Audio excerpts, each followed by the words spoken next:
पौराणिक कथाओं के अनुसार हजारों साल पहले राखी बांधने का प्रचलन शुरू हुआ था। सबसे पहली राखी राजा बलि को बांधा गया था।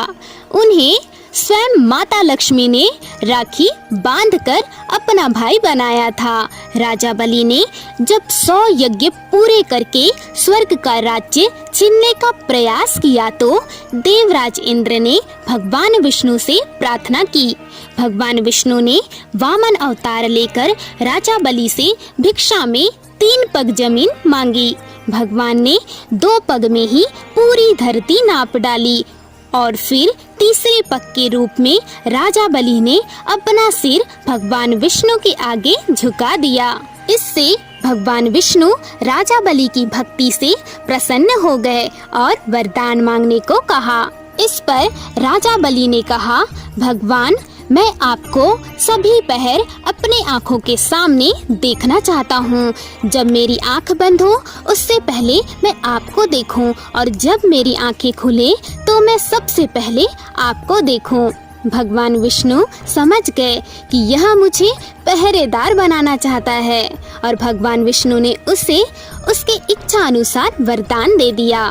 कहा जाता है कि काफी दिन तक भगवान स्वर्ग लोक वापस नहीं पहुँचे।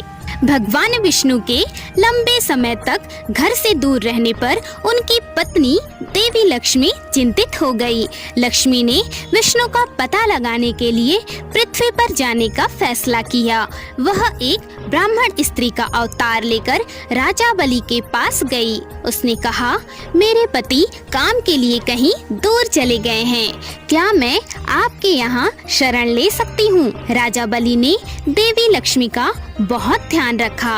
राजा बलि बिल्कुल नहीं जान पाया कि ब्राह्मण महिला वास्तव में माता लक्ष्मी हैं। पूर्णिमा के दिन माता लक्ष्मी काफी उदास होकर रोने लगी।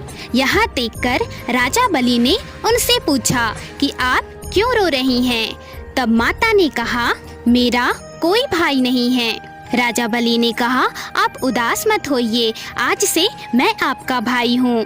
यह सुनकर माता लक्ष्मी प्रसन्न हुई और उनकी कलाई पर राखी बांधी थी और वह दिन पूर्णिमा का दिन था। साथ ही उसकी सुरक्षा के लिए प्रार्थना की। यह देखकर बलि अभिभूत हो गया। बलि ने ब्राह्मण स्त्री के रूप में छिपी देवी लक्ष्मी से कहा, बहन, आपको मुझसे जो भी चाहिए मांग लो, मैं आपकी इच्छा पूरी करने का वचन देता हूँ।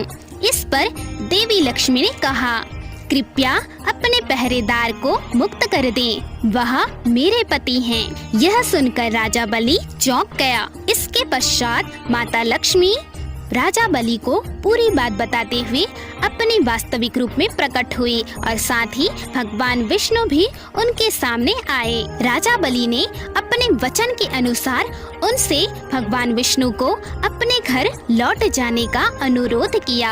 आज भी इसे भाई बहन के पवित्र प्यार को दर्शाती राखी की प्रसिद्ध कहानियों में से एक माना जाता है। इसलिए कई जगहों पर अपनी बहन के प्रति बलि की भक्ति को दर्शाने के लिए राखी के त्योहार को बलेवा के नाम से भी जाना जाता है। और इस तरह पूर्णिमा के दिन ही माता लक्ष्मी ने राजा बलि को सबसे पहले राखी बांधी थी। हर हर महादेव।